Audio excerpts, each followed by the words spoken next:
Hi, everyone.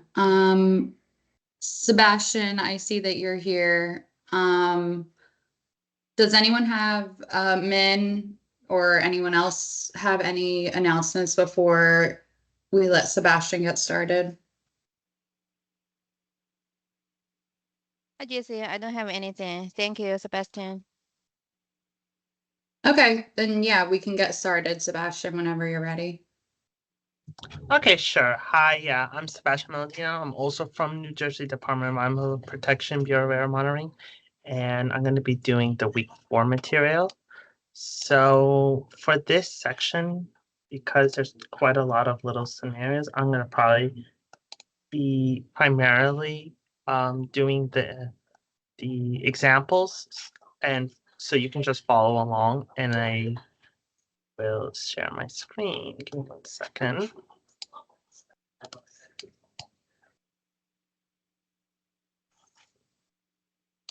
We'll interrupt you if anyone in the chat needs anything from you. Yeah. Okay, you can see my screen, right? Yes. Yes, we can.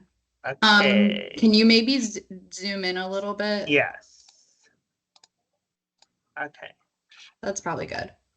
Okay, so for this section, for week 4.1, we do need to load in 3 libraries, and they're kind of spread out throughout the section, but I decided to just load them at the beginning. So I'll make sure to have the tidyverse, janitor, and lubridate loaded at the beginning.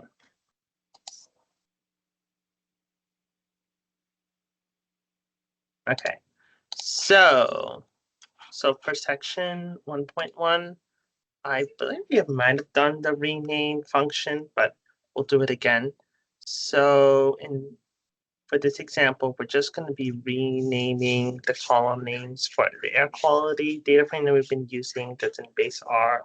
So it's column names, air quality. So first we need to see what are the column names of the base air quality package.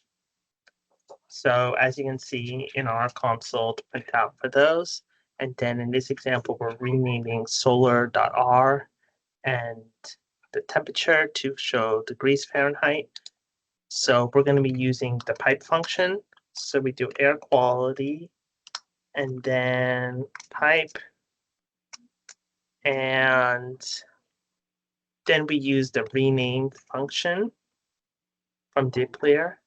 And so it is the renamed column name. The name you want to change it to is first, and then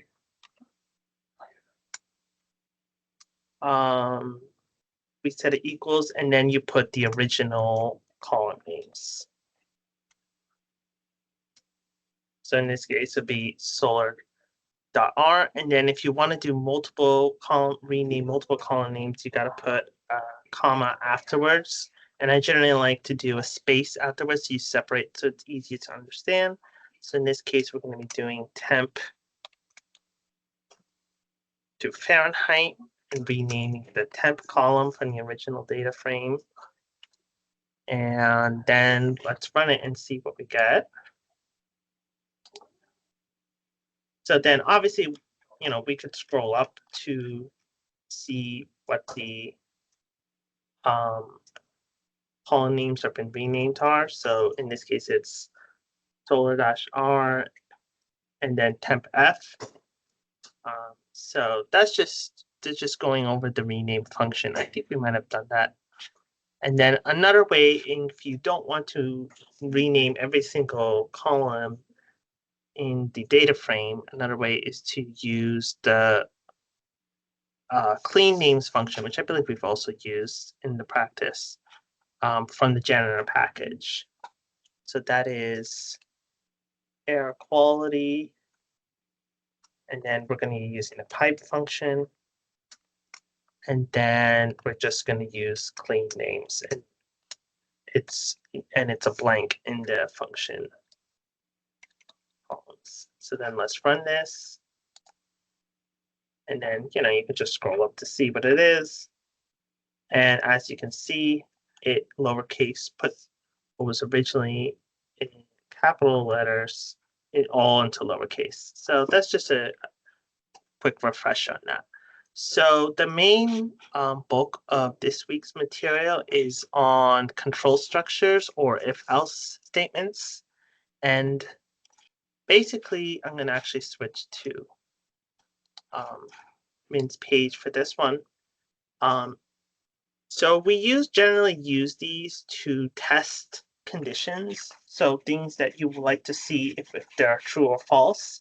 And then based on whether or not they're true or false, you do another action. Now I actually have a graphic to showcase this for this example for 2-1.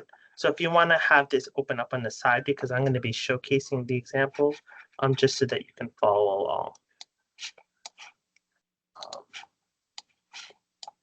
So basically, if you think of it, you've probably seen these kinds of graphics before, where you are trying to answer a series of questions, and then at the end you'll get a result. And so I like to use these sometimes as visualizations for these if and else statements, because it can be difficult maybe sometimes to read it off the top of your head through the code. So this is, for example, 2-1, this section. And I'll be writing out the code, so we're going to see this, but I just wanted to show the visualization first. So basically in this, we're using the runIf, which basically generates a function that generates a random number. And in this case, we're generating one number between 0 and 10. And then based on what that value is, we're testing to see if it's greater than 5. And if it's greater than 5, we set y is equal to 10. And then we continue in our code. And in this case, I'm printing out the value of y so that we can see what our result is. And if x is less than 5, then we set y is equal to 0. And then we would see that when you print it out, that it would be 0. So basically, this is a single condition if-else statement. So we're only testing one thing. So it's just whether or not x is greater than 5 or not. And these will give either 10 or 0 based on that, if it's true or false. So let's look at this in RStudio, how we do this. So let me just give me 1 second. Let me switch to. So how we do if-else statements. Well, first we need to define x, which is what we're going to be testing in this. And this uses the runIf function. And as I always say, if you're not sure what a function does, you can go to the console and then type the function in and then do question mark in front of it. And if you have the package loaded, it will tell you what this function is in the help tab, and you can read a little bit about it. And it also tells you what each of the inputs to the function, what they do, and what it accepts. As you can see, it's telling you how many things you're trying, the probabilities, the number of observations, things like that. So in this case, we're testing, we're only having it create one value. So that's 1. And the minimum is going to be 0. And the maximum is going to be 10. And then we run this. So then in this case, it spits out a range number between 0 and 10. It's very long. It's 3.8, whatever. And then now we're going to be doing the if statement. So with an if statement, first you notice that when I type if, it'll turn into a color depending on what your theme is. But in this case, it's green. And the general way it's done is you do 2 parentheses to place your condition, and then you would do brackets afterwards to separate the 2 values. So in this case, we're doing is x greater than 5, which is, if you remember, is the first box that we went to in my visualization. And then, as you can see, it expands out when we hit enter in between 2 semicolons. So in this case, this is going to be, if this is true, what do we want R to do? So in this case, we want to tell R set equal to 10. And I'll write a couple of notes here so that this is better understood. So in general, I will write if X, what the test criteria is. So if X is greater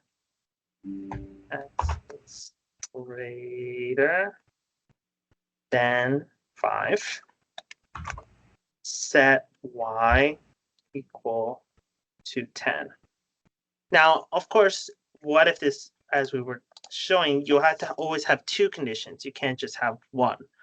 Well, you can have one condition, but generally you would want to write another condition, because if not, I believe it will spit out NA if you don't have another condition. So in this case, we had to add else, and as you can see, it turns green. And then we have another bracket, and then we're saying otherwise Y set to 0. So set Y equal to 0. So obviously, we also want to include, and this is I like to do, you don't need to do this, you could just look in the environment to see what this value is, but I like to write it out because sometimes it's easier to understand. So we're going to print the values of X and Y to see what the values for this if-else statement is. So I'm going to highlight all this, the if-else statement, and hopefully, as you can see, it generated Y. And so then if we print it out, we can see that when X is 3. So now I'm going to show, so this is another method also to view, to write an R script document. And I'm using this primarily just so that we can run this multiple times. I'm actually going to zoom out a little bit so that we can see. This is the same script. I just wrote it in a different way. Basically, these are sort of parts of a larger script that you can split up. This will probably be discussed in some other type of training, but just to showcase here, running this script multiple times, I'm going to be running the script. And as you can see, this one first value is X and this one is Y. And if we keep running this, you'll see that we're going to get random value and we're going to get a different answer every time we run it. So you can see how sometimes even in scripts, you're not always going to get the same value, especially if it includes an element of randomness. So you can see there for this example. So I will, let's see. Yeah, Mint showcases in this training to do. But it's the same thing. Basically, you could remove this else statement. But I believe, yeah, it's basically the same thing. So is there any questions so far, Jess, or anyone in the chat? Or any, should I go any slower or repeat anything? No, not so far. Just a couple of like error related issues. Okay. Okay. So I guess I'll move on to multiple conditions. So obviously in this case, we only have done one condition, but in many cases you have multiple things you would like to test. And so this uses else if, which is sometimes known as, where you have multiple conditions. So I'm going to showcase and this is we're going to be doing this example. But I'm going to be switching to visualization again so that we can get a little bit breakdown. So basically, with we use the else if. So basically, it's the same thing, but we basically add an additional n number of conditions based on how many things you would like to test, and then at the end you still include an else condition, and I'll run each Hey, condition. Sebastian. Yeah. Sorry, can you go back to your first example? Okay. I just want to re-explain it for everyone. Okay. So can you move your mouse a little bit? Yes. Okay. So if you look at Sebastian's line, starting at line 15, we're setting X as a random number between 0 and 10, I guess. So yours will look different than Sebastian's. Yes. So you You might might get a not- different number. Yes. You but might it'll give get, you some number. mhm. So then in this condition, this is just an example to show you what the conditions do. Yeah. So like so that's kind of why we're starting it in baby steps with like Yeah. just one value. So if your X value is greater than 5, which Sebastian's is not, but yours might be. Yes. If it's greater than 5, then set Y equal to -10. So if your X is greater than Y and you run this whole statement from line 17 to 21, then your Y will be -10. But if your X is less than 5, that's where the else comes in. It's now setting Y to 0. 0. So because Sebastian's X is less than 5, it's setting Y to 0. So it's basically telling you, like, if you have this set of data, if anything within the data, say I'm going to explain this example if it were like a set of data. Yeah. Like if anything in your data set is greater than 5, turn the corresponding this value to something. If it's not, then turn it to this other thing. So it's kind of just a way to iterate through your data set, and alter values if they meet specific conditions. Yes. Does that That's help? a good explanation. And also, if you would like to just set it to be a static value instead of this random number, you can just have X set to 6, and then you can run through the code and you'll see, for example,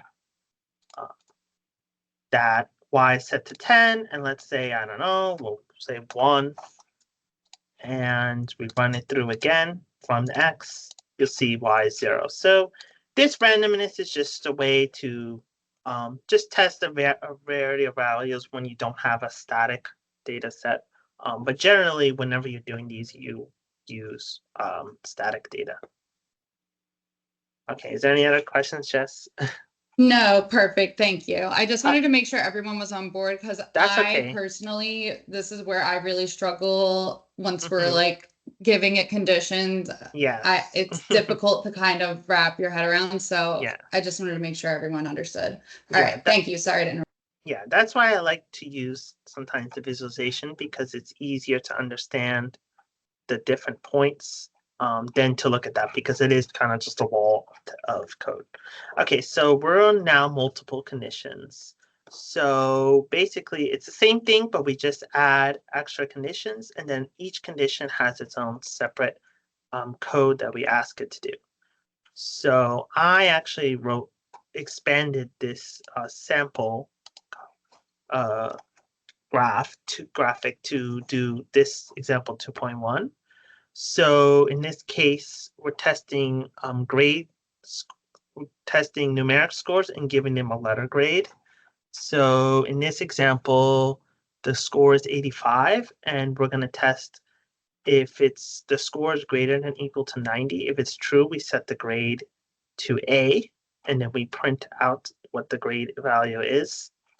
And if it's not greater than 90, we test 80, and if that's true, we give the grade letter B, and then we print it out. And then we test then if the score is greater than or equal to 70, and we give that grade C. And if it doesn't meet any of these conditions, if it doesn't have any of these scores less than 70, we give the grade equal to F, and then we print it. And you could keep going this infinitely, but in this case, there's only 3. So let's look at a code example to do this function. So make a new line, and we're going to do mult test. Let's say multiple conditions. So, and in this case, we're gonna have a static, but I'll show you also a way to have a random value.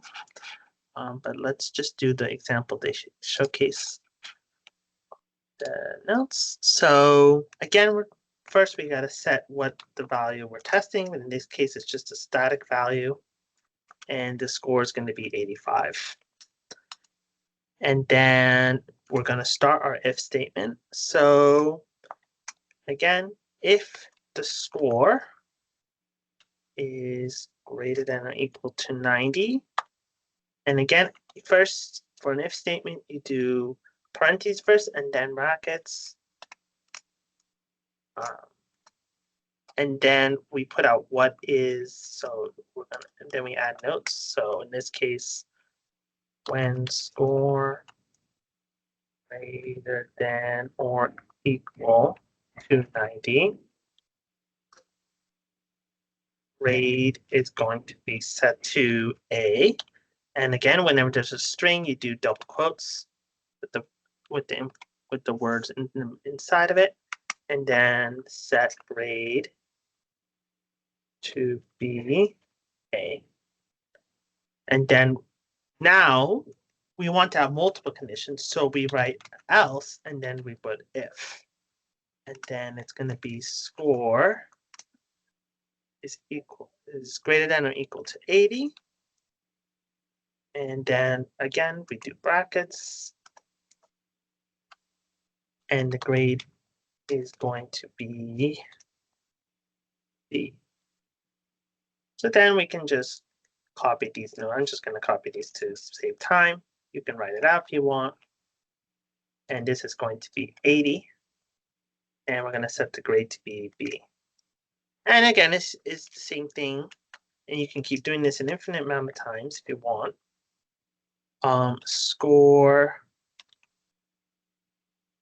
is greater than or equal to 70. And then we have another brackets. And we hit enter after we create the brackets to split it up, and R automatically moves it for you, so you don't need to worry about spacing. We're going to set the grade to be C, and I'm just going to copy to save time.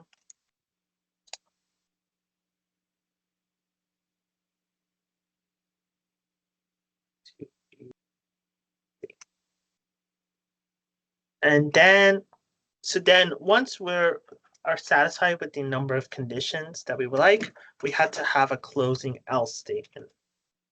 So in this case, and always with else, there is no, because else is always the scenario where it doesn't meet any of the other conditions. So you do not need to put parentheses. You just have the brackets.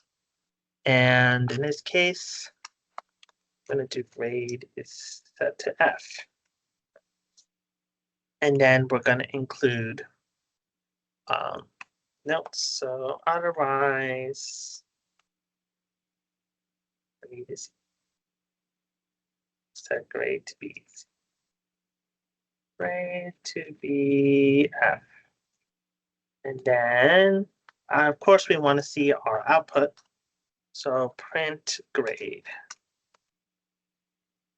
So again, it's just the same thing as before. If it's greater than 90, we say A. If it's greater than 80, we set it to B. Greater than 70, we set it to C. Otherwise, we set it to F.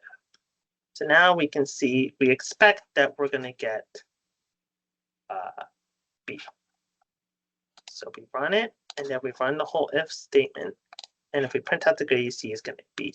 Now, let's say we wanted to do similar to here, we wanted to test to make sure the other conditions were working, because sometimes these conditions could be an equation or some sort of formula or something complex, not just simply just greater than or equal to. And so we may want to not have a data set ready. So that's why we use the run if statement. So I'm actually going to create one here. We're going to do score is set to run if. And then we're going to do, it's going to be one value. It's going to be, the minimum is going to be 0, but instead of 10, we're going to do 100 for the maximum value. And I'm going to comment out this one so we don't run that again. And so as you can see, this generates a random score value. And if we keep running this line, you see that the score is changing every time we run. So with this run, if this will create a random number. So again, and then we can run that. Now I'm actually going to go back to this one because I actually did the same thing here, just so that it's easier to see the output. And so this is the number grade and this is the letter grade. And as you can see, every time we run this, we get a different value. You can see the values changing over there. So yeah, so that is if else if statements, testing with multiple conditions. Getting a lot of F's, okay. So let's see. Okay. Now, an additional, well, I guess, is there any other major questions, Jess? Or anyone? No, a question just popped in that I'm gonna need to see a screenshot for, but Okay. otherwise, so far, so good, I think. Okay. Yeah, it's very similar to the first example. So one problem with using if-else statements in R is that it will only work on one value. So just as explaining the scenario before, where there's multiple values, but in this case, with if-else statements, the way we write them here, they don't work with a vector that has multiple values. So, but there is luckily an easy to use function to do the same thing and to allow us to test multiple functions. So in this case, instead of for 2.2, that's if else, we're going to create a vector with multiple values using a concatenate function, right? List. Yes, let me just clean up. Else. So, and we run this. And as you can see, it creates a list with these values. And we're going to use what is instead of the if and else with brackets, we're going to use just a simple function called if else. And you can see it's in the base package. And so if else is pretty simple. You put the test, which in this case, we're going to be testing a lot, actually means that you put test if the modulus remainder from the function of x is 0. So for if else, it's pretty simple. You just do x, and then this is the testing. The modulus is equal to 0. And for it, when using if else function, instead of doing what we're doing here, where we're separating by brackets, we just simply do a comma, and then we put first what is the value if it's true, which in this case would be even, and then the value if it's false, which in this case is odd. And so when we run this function, as you can see, it tests multiple variables. So it tests each of the variables in this list. But let's say we were just using a traditional if-else statement. And I'm just going to, for the sake of time, I'm going to copy the one from the example. So this is just the same if-else statement, but instead we use the brackets and parentheses grammar instead of just separating it in one, keeping in one function. And if we run this function, you see that we get a warning message and we only are printed one value. And so this is because if statements only test one condition at a time. So that's why whenever you have a list or multiple functions, it's best to use if else instead of instead of if and else as its own statement. Okay, so the next section is applying this in visualization. So this is when we're going to be using the Lubridate package. If you haven't loaded the Lubridate, do so now. So we're going to be using the base R air quality package. And this is compare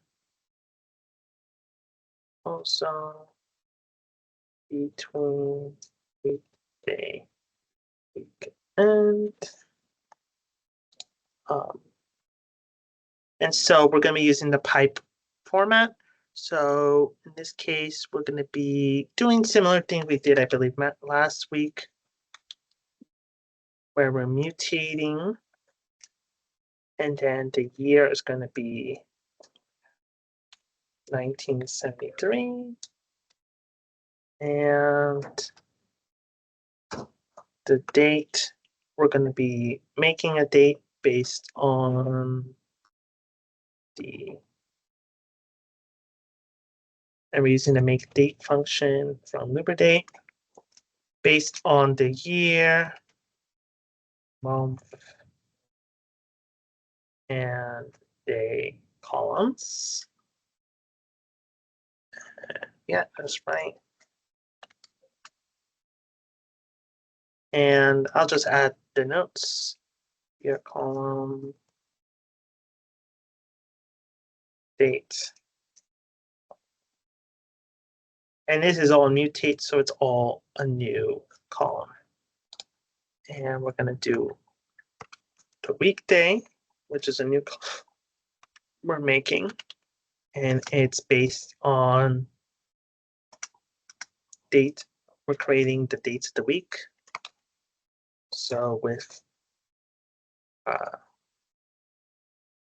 weekday, it tells you what day of the week it is, and we want that to get labeled.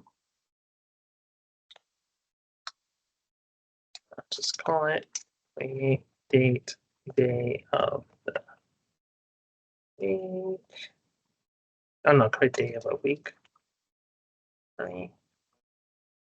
And now in this column, we're going to be creating a week column so that we can compare between the weekday and the weekend. And so this is when we're going to be using our if-else statement. So because we're testing multiple conditions, so we don't want to create like what we did up here. So for the if-else statement, we're going to be the input column is going to be wday that we created in line 58. And we're going to use the inclusive module. And we're going to test. So if a value in here is Sunday or Saturday,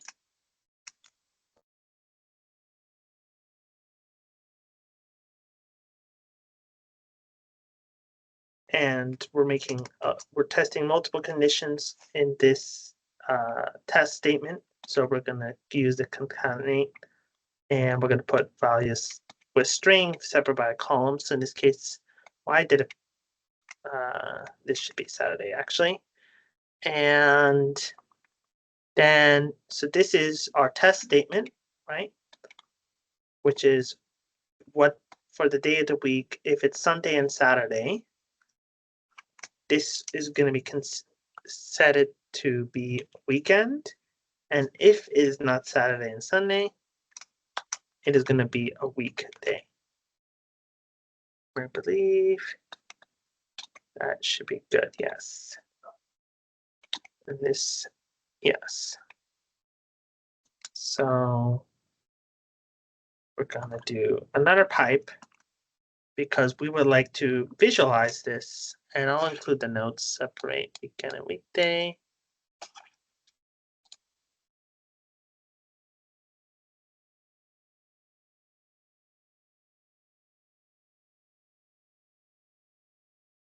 And this case, I'm just going to be copying what when set it to, and I'll just explain it just for time's sake. So we're going to do a normal plot, and for the aesthetic, we're going to have the x axis be weak and the y-axis be ozone, and we're going to generate a box plot. And we also want to factor the box plots to separate by month so we can see each month.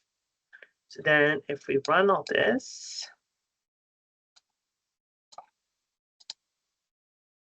we get an output for a plot. And as you can see, it's separated by weekday and weekend.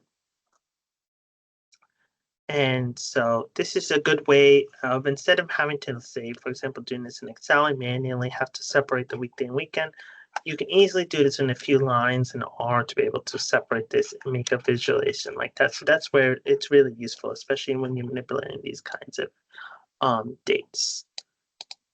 So that's that section. We have one more section. Is there any other kind of questions or anything needs more explanation? Any TAs or Jess, whatever. Anything else? Oh, Let's the see. numbers 5, 6, 7, 8, and 9 are month. Okay, wait, you figured it out. Never mind. We're good. Okay. Yes.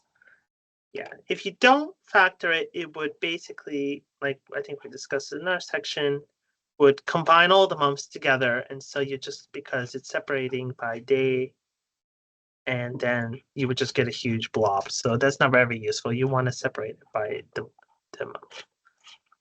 Okay, so there's one more section, and I think honestly this one is the most useful in my opinion, which is case when. And I think I didn't make up. No, I didn't. Okay, that's fine. So we're doing a new code here. We're doing 2.3, and this is going to be case when. So in this case, we are doing the similar situation we were doing before with the scoring, but we're writing it in a much cleaner way. So again, this time we're going to be doing, because before we were only testing with the grades, one condition, but obviously if you were in a real class, you would have multiple grades for all the students. So you would want to test all grade, give them the letter grade for each of them. So in this case, we're doing 10. We're generating 10 values, and the minimum is going to be 60, and the maximum is going to be 100.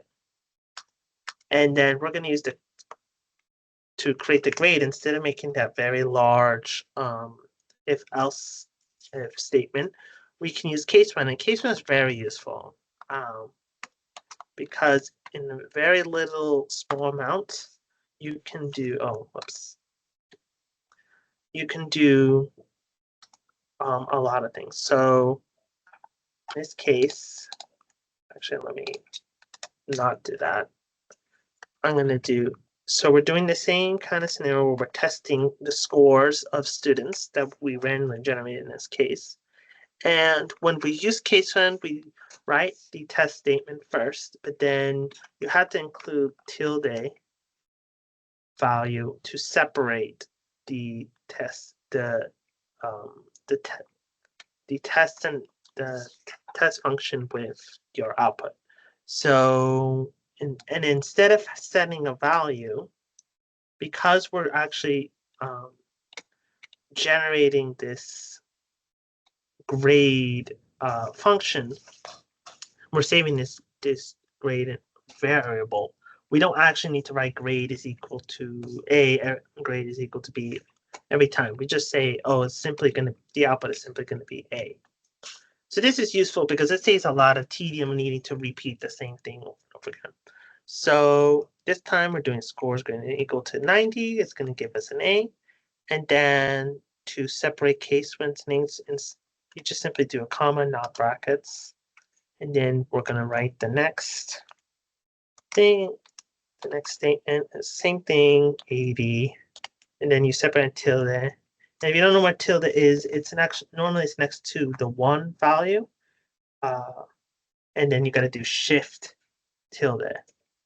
So B, and then score is going to equal to 70. Then I'm going to do C, and then score is greater than or equal to 60. And then when we're at the last statement, we don't put a comma, and we end with our close parentheses. So again, it's the same thing as this example up here where we were doing with the scores, but this time we're testing multiple values. So if you see I run with this, you see this change from 1 value to multiple, and we can print it out as well. Just to see, as you can see, there's randomly generated values. And then I'm actually going to add at the end, print grade. So I'm going to run the grade function here with case1.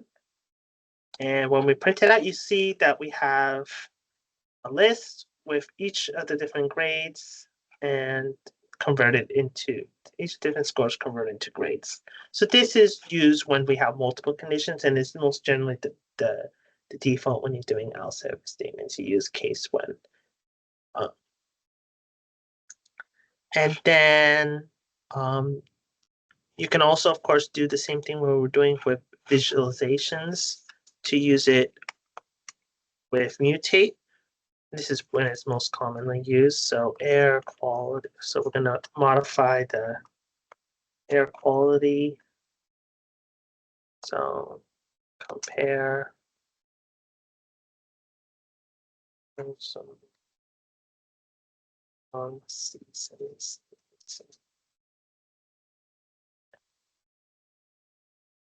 So here we're going to mute to generate. We can use the air quality data frame, and we're going to create a new. This is using a base one. New column called season, and then we're going to use case when. And yeah, this I forgot it's not in the base one. It's actually in Dipler, but it's easy to get. So then when the value in the month column is either 3, 4, and 5, March, April, May, we are going to tilde. So this is our test statement when the value month is between 3, 4, and 5. The output should be, and again, we don't set it to a value because we're making a new column. So it already knows that it's going to be spring. And then we're going to have another one for the other seasons. I'm going to do month.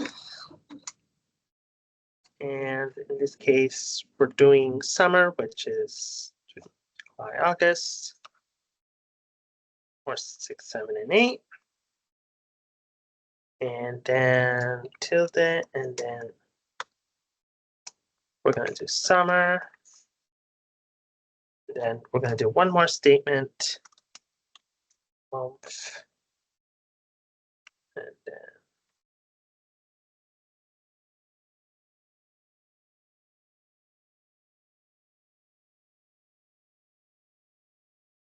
okay. And then we're going to do fall. So the typical seasons we generally see. And then, of course, we're just making the data, but we need to visualize it. So we're going to pipe delimited again. And we're going to create a plot. And I just write this one out because it's short enough. So for aesthetics, X is going to be the season column that we made, and Y is going to be ozone. And we're adding something to the ggplot, so we use a plus sign and we do geom box plot, and that should be good. Okay, let's see if that works. And yeah, because there are some values, I'm guessing winter, it will remove them.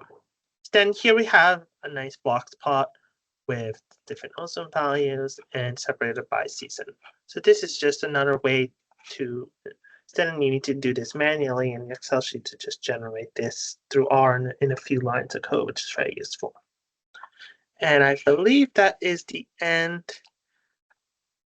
of this section of week 4/1. I could, if there's no questions, I could go over, I did do the exercises too. So we could go over them. They're not too bad. But if There not, was one question Mhm. that in the chat that I thought was interesting, and there were a couple suggestions. So Peter asked if there's an example where you would want to use if else to test multiple observations because it seems like case when is easier to use. But Renil and Min had a couple of suggestions of like testing it out. Yeah, generally it's just like if else is only used when there's one condition, when there's one input. For example, if you like calculate an average of a column, that's only going to be one value, and then you would do an if else statement to say, oh, if the average is high, exclude this value. If not, keep it. Things like that. But generally speaking, the case when an if else is used most of the time, especially when you're using data frames, because then it's much easier to do multiple columns because it's you cannot do more than one value. So yeah.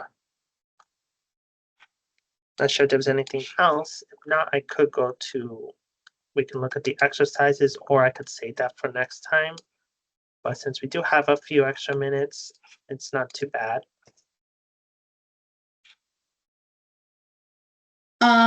Not any specific questions so far. Okay. I'm working on Melody's fine. answer. I see someone else is getting, I'm also getting that error.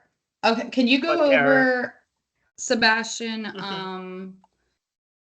in the part where we're comparing doing if else and then typing out the if dash else statements in 2.2?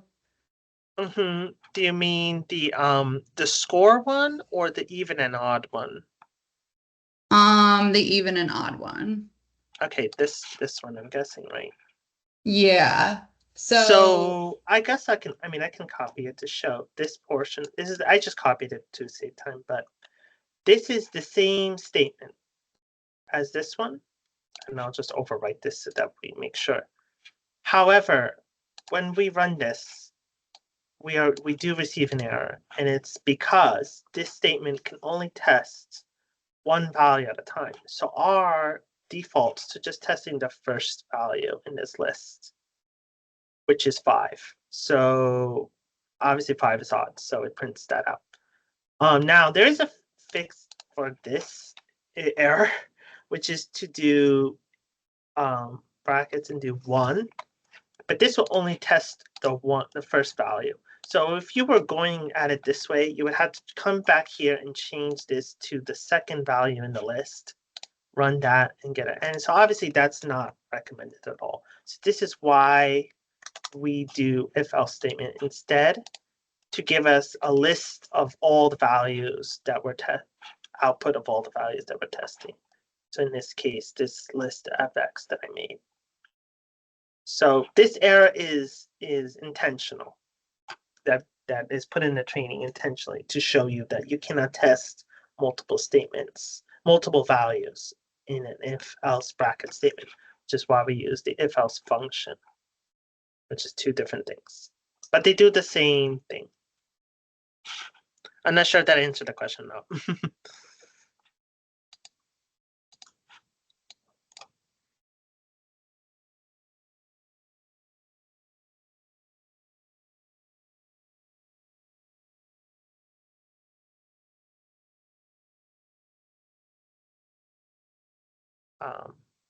No, I guess I I could don't go. think so.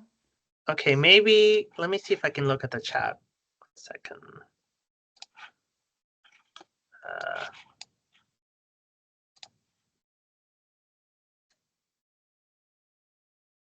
Error. Workaround. Yeah, that is the expected. Like you would expect to get that error, right? Yes, And can because you explain why? it's because X, in this case, X is, let me go back to, so if we do, I think it's if we do for X, we see that it's numeric and it's a list and it's between values 1 to 4, there's these values. X is not just one value. So because of this, in an if-else statement, what we're writing here is just look at X, whatever it is. But X is multiple values. So R is confused because it's expecting one value. So it just defaults to reading the first value that X is. And that's why it gives an error. So that's why we use if-else instead, because if-else expects a list of multiple values. You can also have just one value, but it expects a more broader range of values than an if-else statement, which just expects one value. So, for example, if we set X just to be 5, let's say, we would not run into this error for this statement. As you can see, there is no error. It just prints out odd.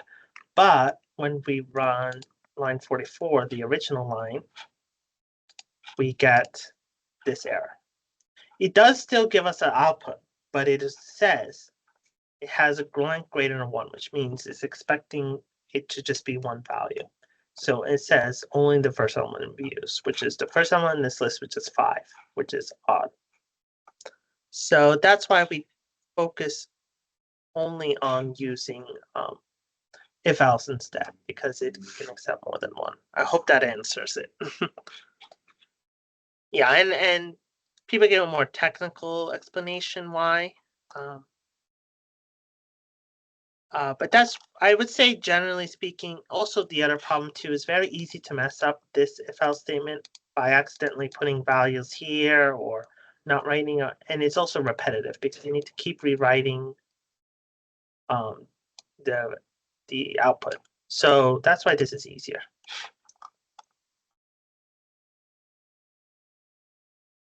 Okay, it seems like it's a reason why. I'm not sure. I'm not sure. You would have to give more details to be. I'm not sure if you've given more details, Heather, but yeah. Try to put a screenshot in the chat, and we could maybe give you a more definitive answer. Oh, it's still for that thing. Okay, so that's what Sebastian was just explaining. So Yeah. the reason why it has an error is because Why don't you share? Who's that person? Why don't you share your screen and I'll go Heather. over it. This is okay because this is a good. I'll stop sharing. Heather, if you can, share your screen. All right, I'll see if I can get my RStudio up there. Yeah, this is okay because this is honestly, I understand this very well. So it's better if someone else and if tries to one do person it. has a question, someone probably else is Yeah. wondering the same thing. So it's okay, especially since we have the time to go over this in a little more detail. This preempts the office hours. It's okay.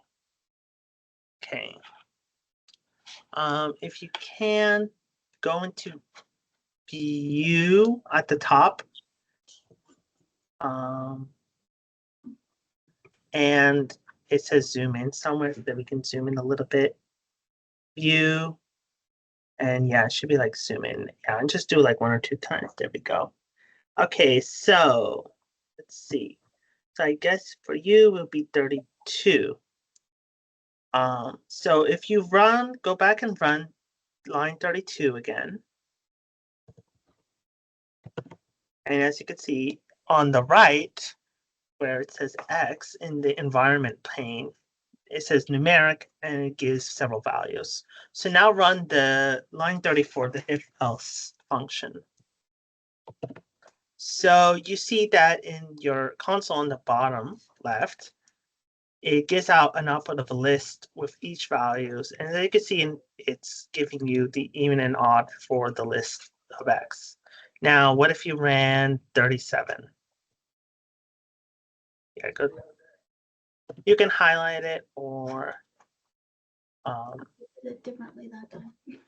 oh no. I would highlight 37 through 41. 41 as well. I would suggest spacing out. Yeah. There we go. Okay, run that. Yeah. Okay, that's kind of interesting though. Yeah, that you don't get it doesn't, for you, for some reason, it doesn't print out. It doesn't, I guess maybe because you might have a newer version. Yeah, won't- mine doesn't print it out either, but it just gives you the error, but it's still because for the same reason. Yes. Yeah, that's interesting. Yeah, it might be that for newer versions of R, because I have a slightly older version, that they don't even print it. It masks testing the first value. But basically, generally speaking, you don't want to test multiple conditions in the if else statement. You just want to test one. So just know to, if you have multiple values, to use if else and not the other method that we've been using. Yeah, so guys, for those of you who are getting the error, this error, it's intentional to show you Yes. why using that if else statement in Heather's line 34, why that's actually a better method, better practice than using this separated out if else statement when testing these multiple conditions. Because as you saw, it didn't run through the rest of it, didn't run through the entire data set in the way it was set up where you got that error. So that's why you're getting the error. So that's, it's a good thing you got the error ultimately, Yes. but it's to show you why using that other function is better for that Yes. situation. I hope that answers everyone's question of that. I get it. The errors can be, but sometimes errors are intentional.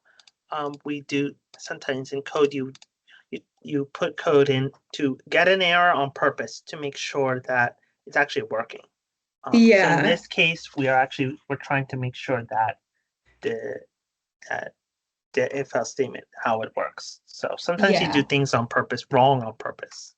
In this case. And that way also as you guys are learning how to work in R, you'll start to learn how to figure out what your errors mean and what the warnings mean. Like earlier, someone in the chat was having an issue where they were trying to run some of these if else statements, but they didn't have an ending curly bracket. And so they just kept seeing in the console that plus sign and it just like was stuck in a loop. So those are things you start to get an eye for as you work in R. You'll see like, oh, I forgot to close a parenthesis. Oh, I forgot to close this bracket. Yeah, that's why I like the if else and the other one more, because you don't need to deal with as many brackets as in parentheses as you would if you actually wrote the if else out. And as you'll see later on, that's useful for like other functions too.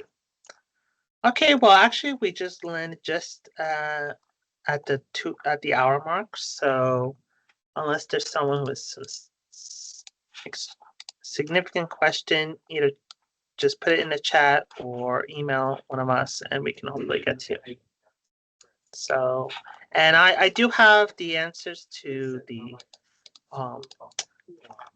to the exercise, the extra exercises. So feel free to practice those, and then I can share with it on Thursday. The answers to Maybe we'll those. just put the solutions. Would you guys be okay if we just put the solutions to the Yeah. exercises in the Teams page? That way you can access them on your own time. And also, Sebastian, if you don't mind sharing with me those slides you made Yeah, up, I'm gonna put that. that all way together, I'll put yeah. those in the Teams page as well. I think that'll be a good resource for people. Yeah, that should help better visualize those sections. So I'm happy to share Oh yeah, speaking for myself, I need the visualization. it. That's what I mean. Okay, then But- I think that's everything. Yeah, otherwise, if there's no other questions, we'll see you guys on Thursday. Thank you.